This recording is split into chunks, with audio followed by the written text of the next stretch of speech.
Alright, y'all, we're going to run Deborah's purple blow dryer. There are 25 spots at $1 a spot. Let's copy our list and go live at 5:21. It's 5:21. Paste our list. We have 25 spots. We need a 4 or higher on the dice. Alright, we have a 4, a 3, and a 1. Here we go for the first time at 5:21.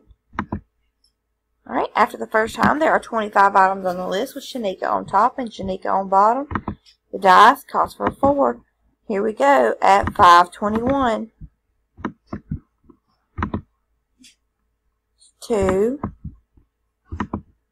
3. After the third time, there are 25 items on the list. Nicole is on top and Christine is on bottom.